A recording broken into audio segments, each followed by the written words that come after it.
वृंदावन में मदन मोहन जी के मंदिर के निकट किसी कुटिया में अंधे बाबा रहते थे। उनका नाम कोई नहीं जानता था। सब लोग उन्हें मदन टेर के अंधे बाबा के नाम से पुकारते थे, क्योंकि वे मदन टेर पर ही अधिक रहते थे। दिन भर श्री राधा कृष्ण की लीलाओं का स्मरण करते हुए आंसू बहाते। संध्या के समय गोविंद देव जी के मंदिर जाकर रो रो कर उनसे कुछ निवेदन करते हुए चले आते। लौटते समय 2-4 घरों से मधुकरी मांगकर लेकर आते और खाकर सो जाते। पर आते जाते खाते पीते हर समय उनके आंसू बहते रहते। आंसू बहने के कारण वे अपनी दृष्टि भी खो बैठे थे, पर इस कारण वे तनिक भी घबराए नहीं। घबराना तो तब होता ना जब वे इस जगत से कोई सरोकार रखते, जिसका नेत्रों को दर्शन करने की अभिलाषा थी, वो नेत्र प्रभु के दर्शन न करा सके। इसीलिए उनका ना रहना ही उनके लिए अच्छा था। उनके लिए अब रोते रोते 40 साल बीत चुके थे। जीवन की संध्या आ चुकी थी। अब उनसे रहा न चाहता। विरह वेदना असहनीय हो चली थी। कभी कभी उस वेदना के कारण मूर्छित होकर घंटों मदन टेर की झाड़ियों के बीच अचेत पड़े रहते। उनसे सहानुभूति रखने वाला भी कोई ना था। केवल वहाँ के पक्षी, मोर, कोकिल आदि अपने करवल से उनकी चेतना जगाने की चेष्टा करते। एक दिन जब वे मदन टेर पर बैठे रो रहे थे, तो श्री राधा रानी और श्री कृष्ण टहलते टहलते उधर आ निकले। बाबा को रोते देख श्री राधा जी ने श्री कृष्ण को कहा, प्यारे बाबा बड़े रो रहे हैं, जाकर हंसा दो। श्री कृष्ण ने बाबा के पास जाकर कहा, बाबा आप क्यों रो रहे हैं? आपको किसी ने मारा है क्या, या आपसे कोई कुछ छीन कर लेकर गया है? बाबा ने कहा, ना, तू जा यहाँ से। श्री कृष्ण ने कहा, बाबा आपके लिए कुछ ला दूं, रोटी ला दूं, या कुछ कहे सो ला दूं, पर आप रो मत।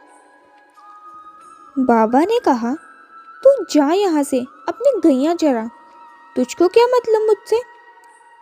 श्री कृष्ण ने राधा जी से जाकर कहा, बाबा तो मान ही नहीं रहे मुझसे और बहुत रो रहे हैं।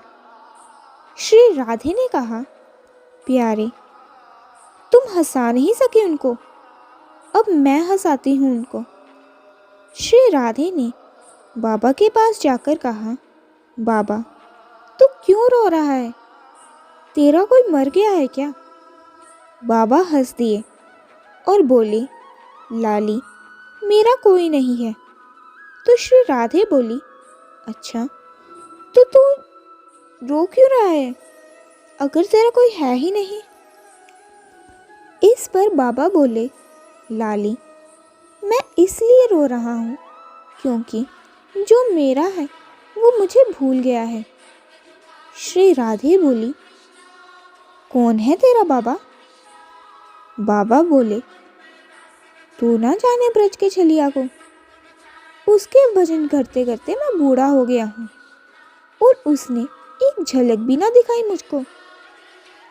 और लाली क्या ही कहूँ मैं, उसके संग से तो राधे भी निष्ठुर हो गई है।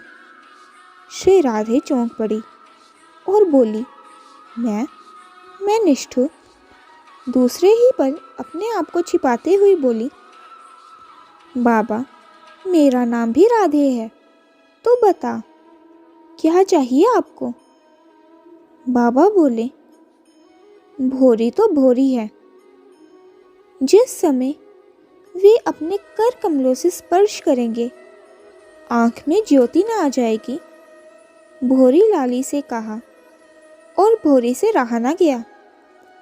उसने अपने कर कमलों से बाबा की आंख को स्पर्श कर दिया। उसी समय कान्हा ने भी बाबा की दूसरी आंख को स्पर्श कर दिया। स्पर्श करते ही बाबा की आंखों की रोशनी आ गई। सामने खड़े श्री राधा कृष्ण के दर्शन कर वे आनंद के कारण मूर्छित हो गए। मूर्छित अवस्था में वे सारी रात वहीं पड़े रहे। प्रातःकाल वृंदावन परिक्रमा में निकले कुछ लोगों ने उन्हें पहचान लिया। वे उन्हें उसी अवस्था में मदन मोहन जी के मंदिर ले गए। मंदिर के गोस्वामी समझ गए कि उनके ऊपर मदन मोहन जी की विशेष कृपा हुई है। उन्होंने संघ को इकट्ठा कर कीर्तन करना शुरू कर दिया। कीर्तन की ध्वनि जब उनके कानों में पड़े तो उन्हें धीरे धीरे चेतना हो गई। तब गोस्वामी जी ने उन्हें एकांत में लेकर गए। उनकी सेवा के बाद जब उन्होंने उनसे मूर्छित होने का कारण पूछा तो उन्होंने रो रो कर सारी घटना बता दी। बाबा ने जिस वस्तु की कामना की थी वह उन्हें मिल गई। फिर भी उनका रोना बंद नहीं हुआ। रोना तो पहले से भी और ज्यादा हो गया। श्री कृष्ण से मिलकर बिछुड़ जाने का दुख उनसे ना मिलने के दुख से काफी तकलीफ वाला था। इस दुख में रोते रोते वे कुछ दिन बाद जड़ देव त्याग कर सिद्ध देह से उन्हें जा मिले।